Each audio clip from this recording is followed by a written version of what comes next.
Hey Wisecrack, Jared here. Today we're diving deep into the world of Metal Gear Solid. Now, because doing a full-scale philosophy of would be an Arsenal Gear scale undertaking, we decided to focus on something else today, the enigmatic nature of its creator, Hideo Kojima. Not only will we be talking about the underlying themes of the games, but also how Kojima has inserted himself into these games in an unprecedented way. What took you so long? Nowadays, it's not uncommon to have a small indie game tell a personal story from its creator, but it is uncommon to see that happen with a big-budget cinematic thriller like Metal Gear Solid. These games aren't just a collection of stories about Solid Snake and Big Boss. They're also about Kojima and his place in video gaming at the time. In a funny way, life imitates art here. You have a narrative arc going from upbeat poppy spy adventures to nihilistic anti-American cynicism as Kojima's relationship with Konami soured. But now with those shackles freed, he's off to make whatever weird thing this is. But before Kojima's games became gut-punching self-critical studies, they started off as a Kurt Russell ripoff. Welcome to this Wisecrack edition on Kojima and Metal Gear Solid. But before we get into it, we wanted to give a shout out to our sponsor Audible, who enabled us to finally dive into the crazy world of Metal Gear. We're gonna get into this in a hot second, but when Kojima created the world of Metal Gear Solid, he was actually inspired by Richard Dawkins' The Selfish Gene. I call him Dickie D because we're tight. You can learn about the very ideas that inspired Hideo Kojima's work while still playing his games, but I'll get more into that later. To listen to The Selfish Gene yourself, head to audible.com/wisecrack or just text Wisecrack to 500-500 and check it out and get yourself a free 30-day trial. Audible has a ridiculous number of titles to expand your mind, and you can listen to their library anywhere. And I mean anywhere. With a full Audible membership, you can get one free audiobook a month that you can keep forever, even if you cancel. That's audible.com/wisecrack or pull out your phone and text Wisecrack to 500-500. Thanks to Audible. Oh, and watch out, major spoilers ahead. The 70s were a decade when visionary American directors were making masterpiece after masterpiece. With directors getting top billing to create artistically mature works, a whole generation of kids grew up wanting to make their mark on the world through movies, and Hideo Kojima was right there among them. But as fate would have it, gaming would be the outlet for Kojima to express his cinematic ambitions. The first two Metal Gear games are full of references to Kojima's favorite action movies. The whole concept of stealth gameplay was inspired by the sneaking scenes of The Great Escape. One of the bosses, a duo of unstoppable cyborgs, were straight-up Terminators originally called Arnolds, and Snake's codename was ripped directly from Russell's character in Escape from New York. I'm not a fool, Pliskin.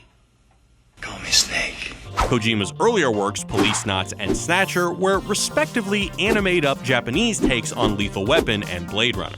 But it was the advent of 3D gaming in the late 90s that gave Kojima a truly cinematic canvas to work with.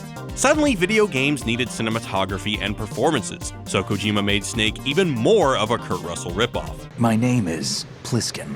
The Solid Snake of Metal Gear Solid was so close to Snake Plissken that years later, the film's rights holders actually wanted to sue until John Carpenter stopped them. But beyond his obvious love for movies, you can also see a kind of optimism in Metal Gear Solid 1. I understand, but why Metal Gear? The nuclear age ended with the turn of the millennium. Writing a spy adventure in the late 90s, shortly after the Cold War, has Snake saying things like this. Russia today has nothing. They're struggling between freedom and order, and with that struggle, a new spirit of nationalism has been born. Given the enormous economic decline Russia faced after the Cold War, Snake's words might sound naive today, but they fit right into an upbeat feeling of peace and prosperity for the West, complete with a villain frustrated over a world gone soft. After I launch this weapon and get $1 billion, we'll be able to bring chaos and honor back to this world gone soft. This is Metal Gear Solid at its most optimistic, but it's all downhill from here. In December of 1999, the RIAA filed a lawsuit against Napster. Kojima thought the idea of the US government controlling how people shared music was great fodder for his paranoid cyberpunk spy fiction. So in Metal Gear Solid 2, our villains are the Patriots, a secret network of conspirators who have a chokehold on the US government, the media, and the minds of the people. This country is shaped and controlled as the Patriots see fit. The people are shown what they want to believe.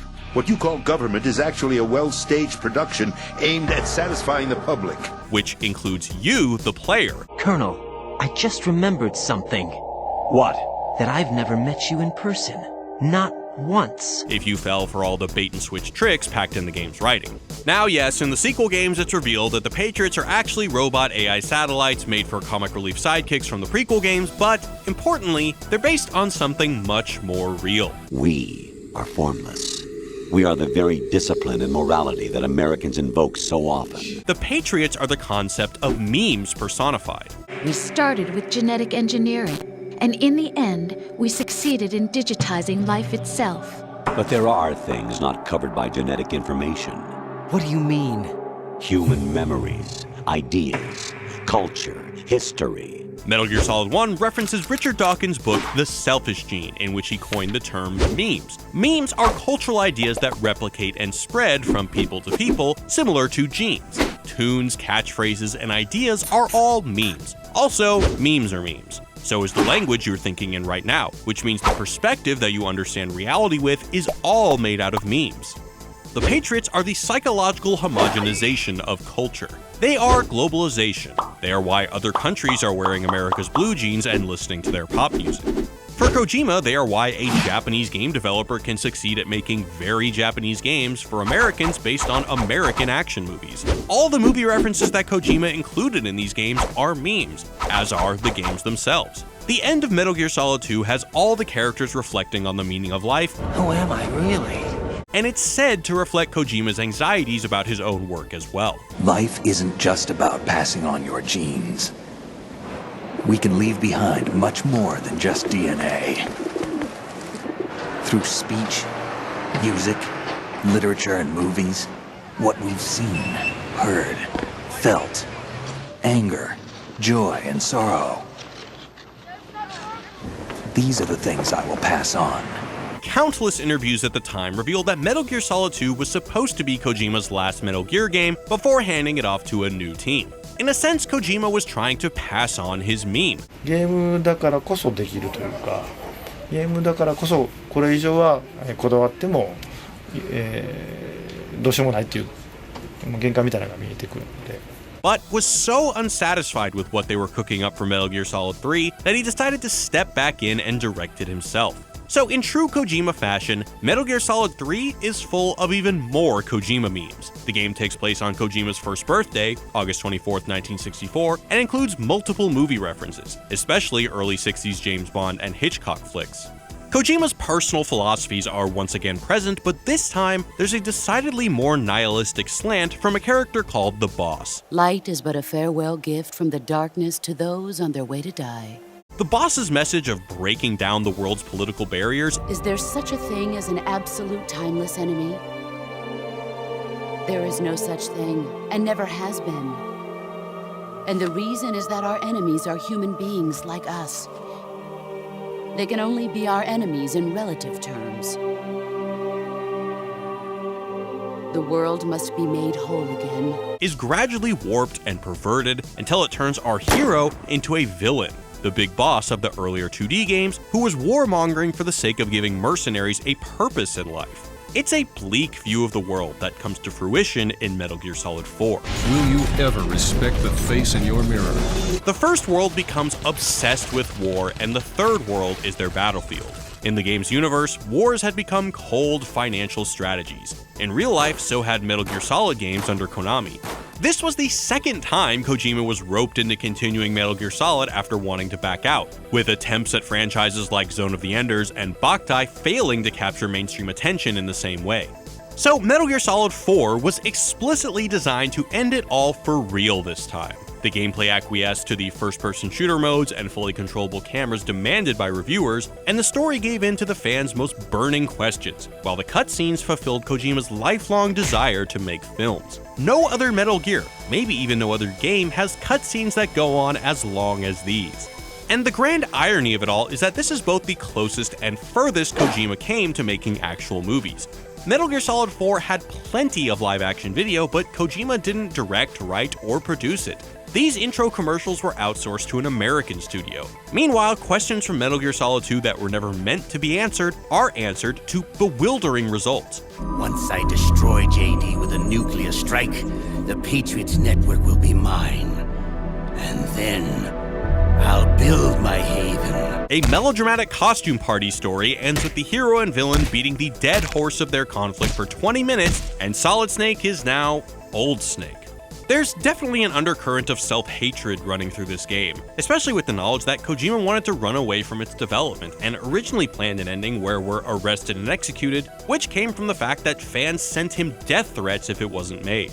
But despite Kojima's protests and Metal Gear Solid 4's conclusive narrative, he still couldn't get out. Konami was demanding more and more of these games, and they were to be made by no one else.